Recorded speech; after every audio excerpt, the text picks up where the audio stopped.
Cool. Here we are. Yay. Technology. I know. It's always fun. I don't know. Let's just start. Do you want to start with like what you like to focus on and kind of what you do generally for the people? For the peoples. Yeah, it is expanding right now into the peoples. Usually it's the women's, but you know, okay, so you're doing more stuff with guys now too? So it's very interesting, just as like a backstory, like, you know, obviously transitioned from traditional PT work and only being contract right now.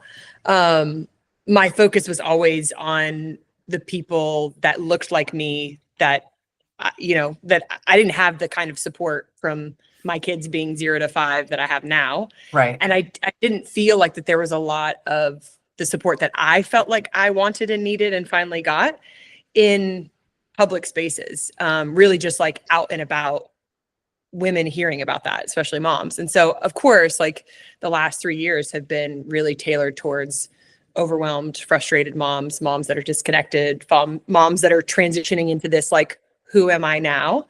And then what's really interesting is that from experiences that I've had in the last like 6 months to a year, it's been like intuitively coming up and reflected to me of like how much I have a gift in tapping into frustration and anger, and how when we work with that and we heal through that, you still get to have the soft parts. You still get to have like the fun bubbliness, and you still get to have like that personal passion and power.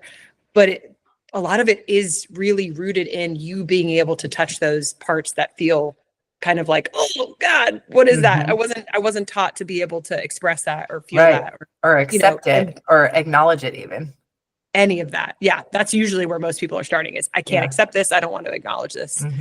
So, you know, again, through a series of events in the last couple of months, it's just been reflected, like, what if you pivoted just a little bit?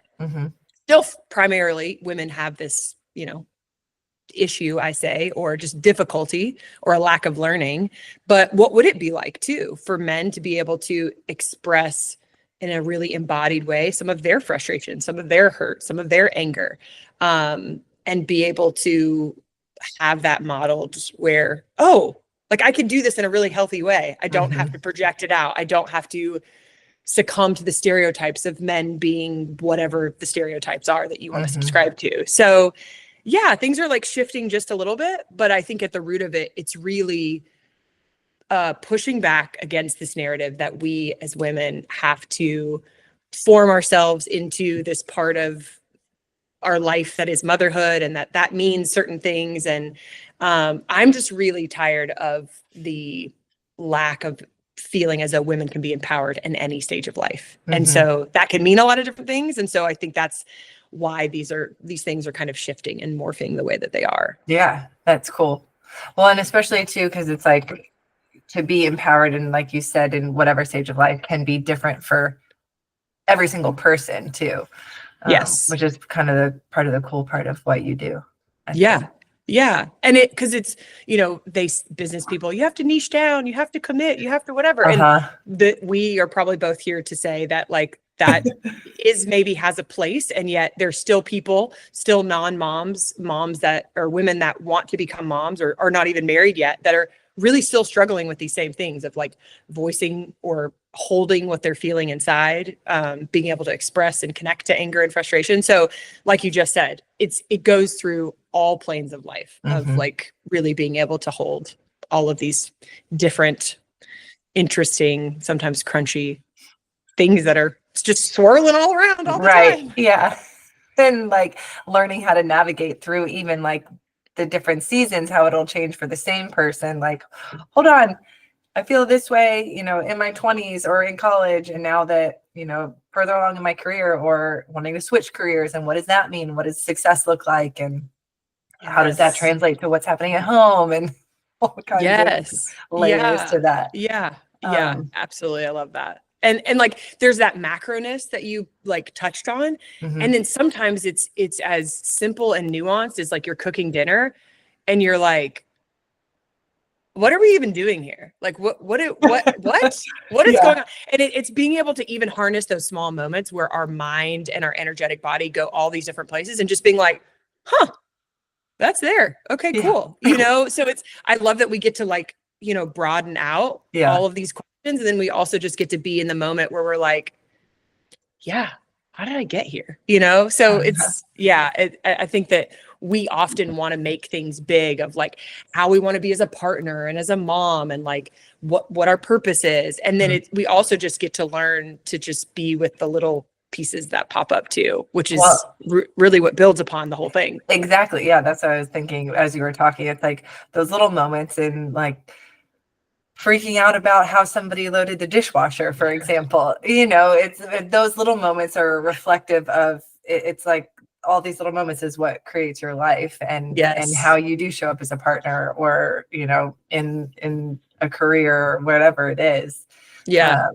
So it's interesting and kind of having a moment like, whoa, okay, is this actually about how the dishwasher was loaded or wasn't loaded, or that doesn't seem like the reaction fits the situation and what's actually going on here. Yes. Yeah. And I love that you use the dishwasher analogy because that's my go-to. So I love that we can connect on this. The phrase that I always use is it's never just about the dishwasher. No, exactly. And I bet all of the women out here and maybe men too, because David, as non-rigid, non-type A as he is, he still have stuff comes up about the refrigerator, the dishwasher. Like, Amanda, you don't load it that way. And I was like, I load it however I want because it's my turn to load it. So it's like the dishwasher is that universal gift to the world of like continuing to bring you to your knees of your own like undoing and need for healing. So bless it. Yeah. Thank you, dishwasher. Right. Thank you. Yeah. Thank you, Maytag, Frigidaire, Samsung, all of you guys. So we couldn't do this work without you. We need to do t-shirts and just have a dishwasher, like maybe a little bit half open. We couldn't do this without you. But like there's so many ways that's layered of we couldn't do this without you. Literally. I love that. The metaphors on metaphors. Yes. And so part of what you kind of started saying was like the embodied feeling, which is what we had initially kind of started talking about in this, what fueled this conversation. So say a little bit more about how you work or what you bring attention to in terms of like the embodied and like how you get people to pay attention to what's going on physically that's allowing them to kind of find a little bit more clarity. Yeah. So I think that, and again, this very much like siphoned off of my own experience is that what I felt that was missing, or I now see was missing, was a lack of connection to myself, which means not just like, what do I like? What are my hobbies? But like, what are the sensations that I feel day to day? Like, what are the emotions that I feel day to day? And if I'm being honest, up until my 30th year of life, like it was next to nothing. Or if there was something, it was stuffed down or compressed. And so I think that for women, the first foremost thing is to be able to reconnect with their energetic, somatic body, to be like, what is this pinging in my chest right now? Or what is this empty feeling in my stomach? Or this jaw pain that I've had for the last 2 years or whatever it is. And I think from there, and only from there, can you really go into the deeper layers of the emotion, of the story behind the emotion, of the behavior that is now, present because of the belief. And so, all of that we can do a variety of ways. Some people like me, we did traditional talk therapy for years, and that served us so well because we had to like actually say the thing. And honestly, that was a conduit to us feeling the thing too. And so the work that I do is really taking it that next step of getting even deeper into the body and what's there and really connecting it to the inner child. And the modality that I particularly use is not just like, let's connect to our inner child and talk about Lisa Frank stationary and, rekindle all of that. It's in the reparenting. So like our parents did the best that they could. Some of us are in acceptance of that, and some of us are still struggling with that. But the truth and the empowerment of the modality that I use is it allows you to be the parent now for your inner child that we all ding ding still have. It's still processing and within us, still shows up with the dishwasher, and so that really gives a connection to self that is then not just mind body, but kind of adds in that like soul piece, that piece Mhm. of you that like has always been there, will always be there, and really can stand to have a lot more attention than what it gets day to day. And so I really think that the way to embodiment, the way to not just acting the way that we want to act, but feeling the way we really desire to feel, is by going through all of those steps. And I will be completely honest with you, Lauren. I feel like, and I say this, and then, you know, God, the universe, whatever you believe in, it's going to be like, hold my beer, Amanda, watch this shit. Is I feel like year 5.5 that I'm just now arriving to the true flow of embodiment. And so I always want women to know is that like the journey is long, but it's worth it, right? It's something that like we commit to, not just for ourselves, but for our kids and our partners. But the term embodiment is thrown around all the time. You don't become embodied necessarily from a podcast or from one therapy session or one course even. Like it is a series of choosing the work over and over and over again. And so I always want to distinguish that like there's lots of things that we're clearing or that we're tending to, but the embodiment is like a 400 level course of a college class. You know, it's the thing. It's like holding everything that you've really now know to be true and putting it out into the world, which a lot of people can know things, but then it feels very scary to be like, oh, I'm going to act that out. Yeah, so, or apply it. Yeah. Yes, 1,000%. Well, and learning how to do that, because like you said, it's like, okay, intellectually I know this, but actually putting it into practice or taking this, because also what we see too is like, okay, like from our perspective, if you've been, well, I'm going to take this in two ways, but one, just kind of riffing off of what you were saying about like it takes practice and time. If you've been breathing a certain way for your, you know, pretty much your entire life, and we need to fix your breathing mechanics to allow you to operate more optimally just from like a physical perspective, it's going to take time and kind of making that a more conscious thing. Because if you've been breathing that way for 40 years, it's not going to happen overnight for you to have like proper breathing mechanics in, you know, a day or two. It's going to be conscious work. And then from that too, being in, and you probably see this too, and I've experienced it personally, but it's like if I'm really worked up and I am mad or angry or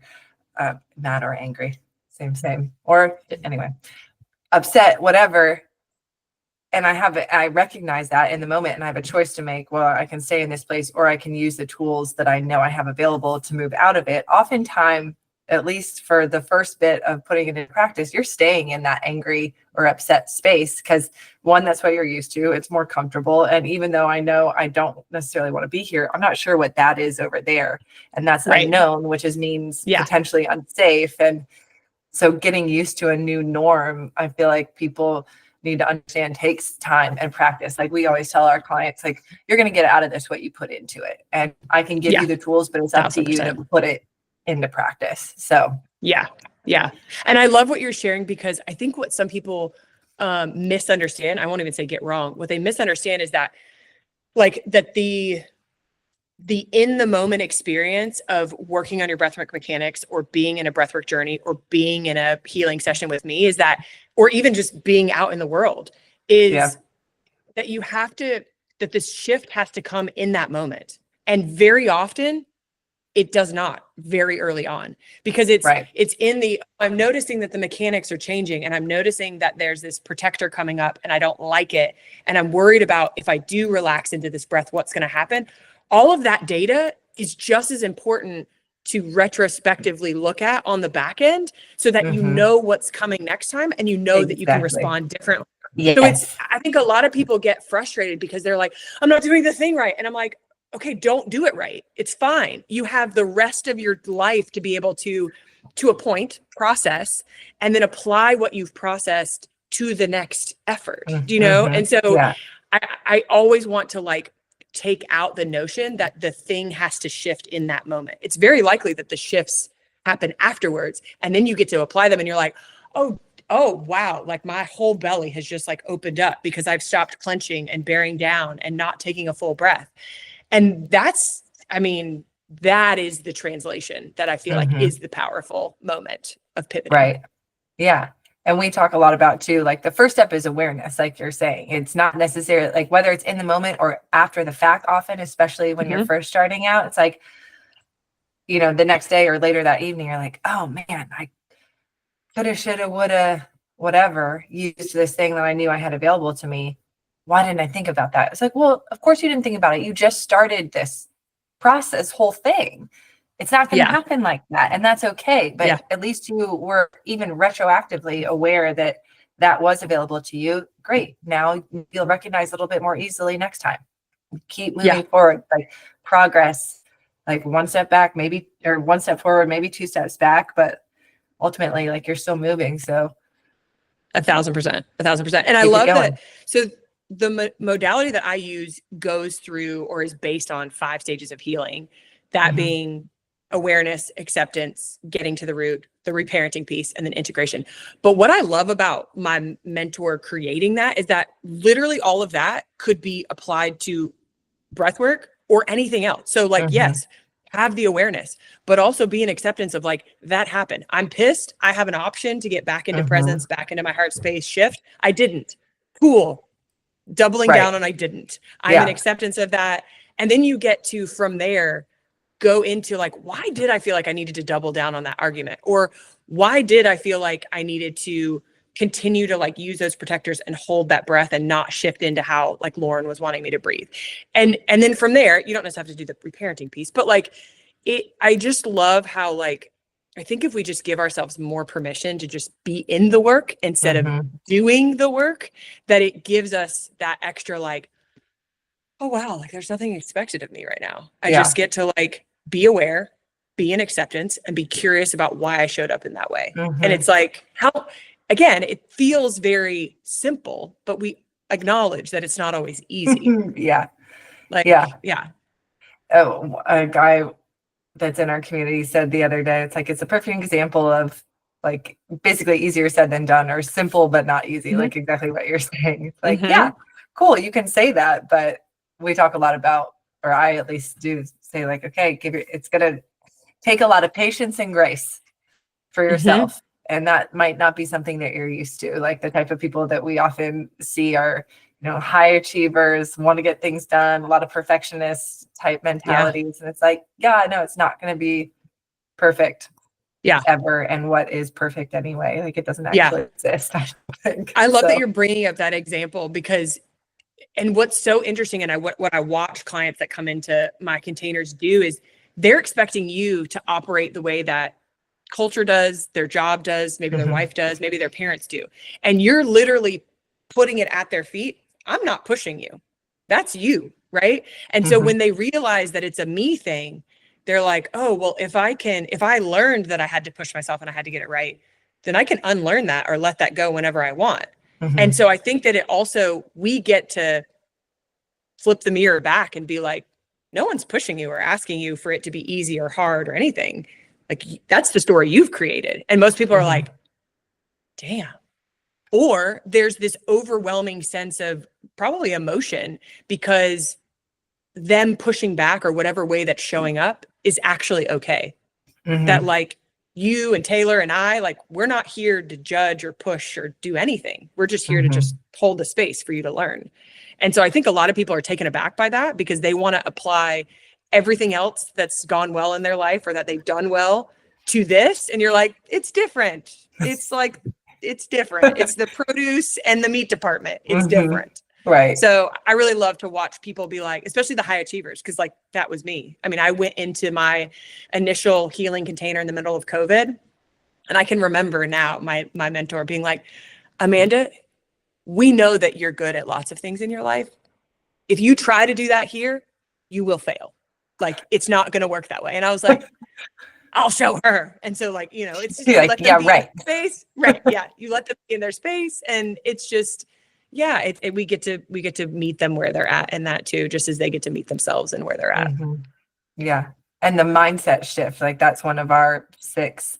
We have the symmetry 6. So it's breath, mindset, rest, which is another big one, nutrition, movement, and relationships. But like the mindset piece is, I think, this kind of intangible that people don't necessarily recognize, or You know, that's why we like, once we get it to a certain place with people, like breath holds in particular, it's like you learn really fast how you're talking to yourself and kind of what your inner critic, if you're a critic or a coach to yourself, and how you talk to yourself, and then like how are you speaking to others, and the relationship piece maybe gets brought in, depending on who it is. But it is really interesting how fast that like will show up. Yeah, the breath holds are something, again, you could probably speak on this for forever, of the like the neurophysiology of that. Obviously, there is a physiological component to that. And what I have found is that when I've shifted from the mindset to like just the sensations that are there, there is this magical moment, especially when you let go of that breath hold, that energetically, emotionally, there's a lot there that you just is sometimes very emotionally overwhelming. It's not just like, I felt like I was going to die, but it was like, oh, that was the first time I ever let go, you know? And that is really that going from the mindset to the body, but knowing that like the mindset is the basis of the things. If you can't be with that, then there's no being able to be with the other set too. Right. Yeah. And how it kind of, and not necessarily mindset, but just like from a brain or mind perspective, like the mind will follow the body, but that body also follows the mind. So depending on which way you're kind of like harnessing those things can dictate your shift of state from a physical and like mental perspective, which I think is really cool too. Yeah. Will you repeat that again? The mind follows the body follows the mind. Say that again. Yeah. So it's like, okay, if I'm just sitting here and I start thinking about, oh my God, I have so much to do today. And, you know, this person's in the hospital, or, you know, like whatever life things are happening, like I can start to get myself pretty worked up in the mind, but then you feel your heart start to race. Maybe you start sweating a little bit, you know, you feel that kind of like pickup of energy because your nervous system is like, whoa, we're not safe. Like, you start to shift into, you know, more sympathetic fight or flight. But then if you're like, oh, hold on, okay, there's no lines. Like I'm not about to be eaten. We're okay. Yeah. Let me take control of my breath, slow it down, you know, meet my nervous system where it is, then slow it down, kind of get my physical body under control, and then if you're really anchoring yourself to the breath, then you're in the body. So you're in the present moment, no matter what, which allows the mind to kind of get back under control. So just using the tools that you have available, but again, going back to our conversation earlier, it's like having the wherewithal to use it in the moment when you need it is part of the practice of it. So, yeah. And we were on a call. The reason why I asked you to clarify that is because we were on a call last night and my mentor was saying about how the body is so much faster in processing than the mind is. And so I've been on breathwork journeys where we would do some active breathing and we would do a long breath hold. And I remember one time, because I couldn't believe that I was actually holding my breath that long. And so my mouth was obviously closed and I decided to plug my nose because I wanted to prove to myself that my body was doing what it actually was doing and I wasn't, you know, cheating. And so it was so interesting to watch. Like my body knew what it was doing. It was holding, it was processing, it was oxygenating, it was fine. But my mind had to catch up with the fact that it could do what it needed to do. And that was such a powerful experience of like, wow, like I'm really not breathing right now. Like I'm not taking in more air. And so at that point, what was funny is that the state that I was in, I was like, I must be a fish. I must be, my ears must be the ones that are breathing. And again, like my mind came back to like, you're not a fish, Amanda. But it was just so interesting to watch what you just shared, but in a different way of like, your mind often just has to follow the body. But if you let your mind be in control, your body will most definitely follow it. Right. And so being able to harness that for your own good. Yeah. And like people who have panic attacks too, I think it's like your body starts sending you signals like 45 minutes before your actual panic attack. So learning to recognize what your body's telling you so that you can kind of head that off. Can be helpful too. Interoception is huge, is like sensing the needs of the body, which I think, and this goes back, we can bring this back to women particularly, is that, you know, so often it's don't trust your intuition. You shouldn't know. That's not a big deal. Why is this hard for you? And so we've naturally started to condition ourselves over years and decades that like, what I'm feeling isn't real or what I'm experiencing isn't real. And to an extent with anxiety and with things, you can get to that point where that is a manifestation of something that's not there.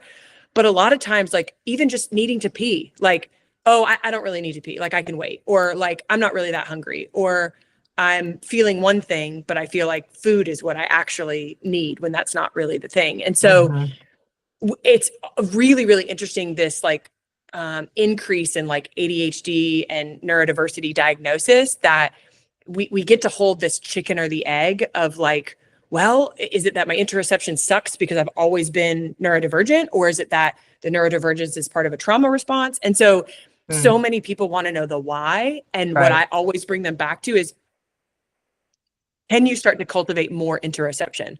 That tightness in your chest, that like tightness in your jaw, even the tingling in your hands and your feet. Like, can you just notice that throughout the day in times of stress, but also in times when you're resting? And I think that's where you get to take your power back of like, oh, wow, I can improve my interoception without there being, a diagnosis or a stressor. And I just get to continue to cultivate that skill because it is a skill.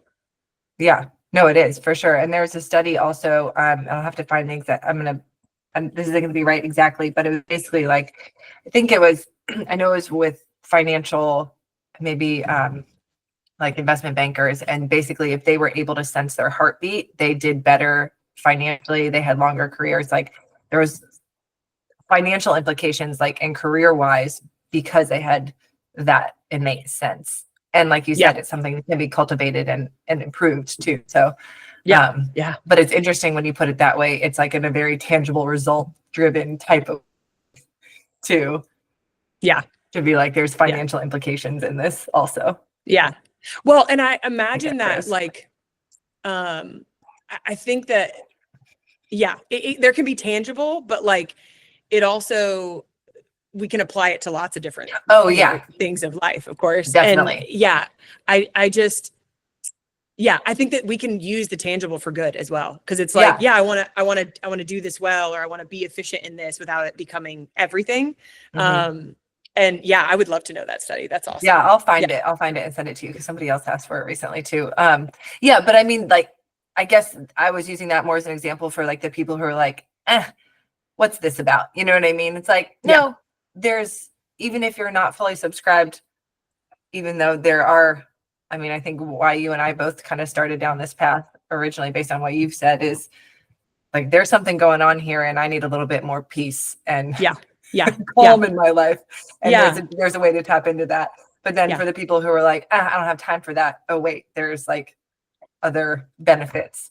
Yeah. Well, and I think that, I mean, I love that we're having studies of that, because I think that as someone that is rigid or has that pattern or that trait, we need to know the proof. Like we need to see that tangibly.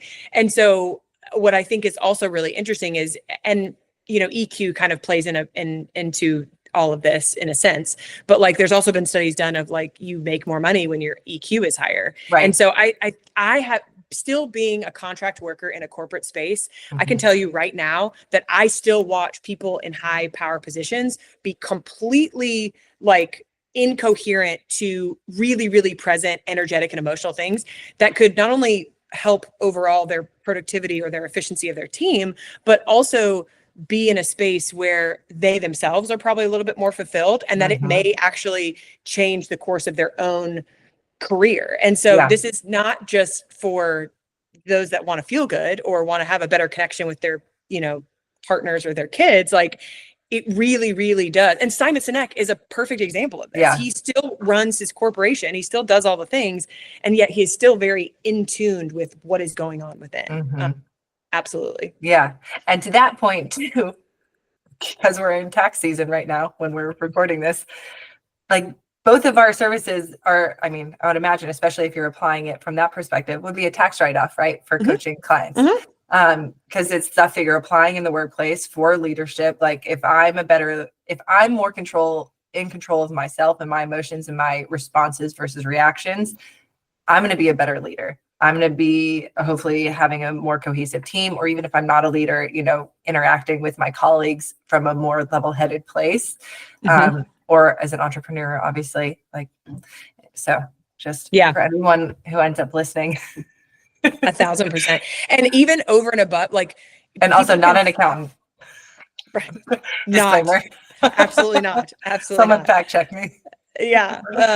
But no, I think the other thing too that I would like my like queen king move in chess for this whole dialogue too would be is tell me a little bit more about like what you learned about investing in yourself or spending time and energy on yourself or accessing joy and peace and contentment. Because usually it has nothing to do with what you believe, it has to do with what you were taught. And so Right. usually that's my like mic drop moment of just tell me a little bit about that. And they're like, well, you know, and it goes the way that you would imagine it would go. Yeah. Well, and I love that you said investment and not, because I think people think, oh, okay, that's a cost, right? And one of the coaches that I've worked with, and Taylor has too, Brett Bartholomew from the Art of Coaching, which if you haven't heard, have you? Yes. Great stuff. Yes. All on communication. But you know, in one of his courses, he was talking about like cost versus investment. Cost, like you pay for something, you don't get anything back. Investment is like you're getting something back. So I mean, for both of us, it's like working in this space, people are investing in themselves, and it's for long term. It's like you were saying earlier, like it'll translate not only to their career, but whatever partnership they're in, let alone like you can teach these things to your kids. And like, I'm so grateful to have these tools now as a mom so that I can help my littles from a very young age. Be like, okay, no, there's a better way to you know, manage your emotions, and like we can down regulate, and here's some simple tools. And not obviously in those words for a 3-year-old, but you know, but even being able to model that, because that's, you know, obviously how a lot of us learn. Yeah. We learn by watching. So yeah. I love that you actually brought up, because I didn't really realize how much I use the word investment. And I honestly feel like whether I say it out loud or it's like in my brain, it's like, for instance, we had a guy come and help with some of our landscaping. And even that, like, to me, I think I've now shifted my relationship to the word cost and investment, because even him doing that was an investment in even we have the float and sound events, right? It's an investment in that and that experience, but it's also an investment in my time, in like getting back my time. And so I think I was trying to think of, as you were talking, what are things that cost me something? And I think that we all have the opportunity to really like disentangle the connections that we have over cost and investment. Because now the only thing that really comes up with cost is like, you know, not being vulnerable costs me connection. Right. Like, you know, having my ego be in the way of a conversation that I'm having costs me a different perspective. And so, I mean, I would just challenge anybody that's listening to this is how can you say the word investment and then cost and not necessarily understand, but like feel the energy between that, right? Or the difference in that, right? Because it's huge. It is 1,000% huge. Is like most of the things that even our light bill, even MLGW, we're investing in our own comfort of our home. Right. So like you can have this attachment to it's a cost, or you can have like, I'm investing in the fact that I have a light on right now, you know? Yeah. So I love that you brought that up. That definitely deepened my awareness of how I relate to those words. Yeah. Well, and you kind of took it a step further. Like you could apply that really to most things in your life. And that kind of then shifts into what's your mindset about things. Is it more of like a victim mentality? Like, oh, I have to pay for this and this and this. It's like, okay, well, hold on. Do I have to? Some things like you have to, right? Like if you have a car, you have to pay for gas, like things like that. But at the same time, ultimately, like there are most things in life we're choosing, right? To say like, okay, I'm choosing to spend my time, energy, money, whatever on this, which means ultimately I'm saying no to these things over here. So then it kind of shifts the conversation into like, what are you saying yes to? Yeah. Because you're always saying no to something else and what you're saying no to. Yeah. So anyway. Yeah. Because most of the people that would say no to a service that you or I provide based on the cost is actually, again, if you think of it as an investment, then what it's costing you is disconnection with yourself. What it's costing you is, so I think that if you can definitely semantics, like you can do a whole deal on that. And again, I think that we get to be that person that kind of reflects that, brings that mirror back of like, consider how this is affecting you. Consider how this mindset and the use of these words and the energy behind these words is relating to you. And I think as moms, you could even, not necessarily with the cost or investment, but you can bring it back to moms, is like apply that to like, what are the energy behind the things that you have to do or that you feel like you've chosen to do because nobody else will do them or they won't do them right. And so I love, like the dishwasher, yes. Or yelling about the dishwasher or being resentful about the dishwasher.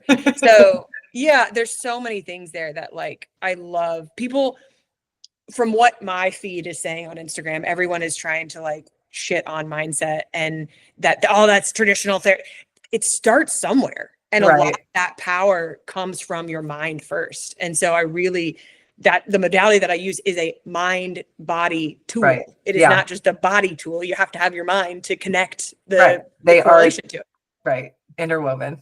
Yeah. And so a lot of people are like, oh, well, I don't want to do mindset work anymore. I want to do the deeper stuff. And I'm like, well, you have to do both. It gets to be both.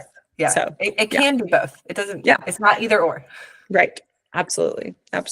Yeah. I love that. Well, I have to jump because I have a client coming in a little bit, but this has been fun. How did 37 minutes happen? I don't know. I was like, hold on. I don't want to cut this off, but I have to totally jump. fine. But maybe we can do a part 2. We could do like a monthly thing even. Oh my God. I love Quarterly, it. I love something. it. So easy. Yeah. I always love like sometimes I'm on Podmatch. And so some of these people that I do podcasts with, I'm like, bless your heart. And then it's always so refreshing when you're like having a conversation. It's not something that feels very forced. So I absolutely love this for sure. Well, this was fun. Yeah. Maybe we'll have our own little.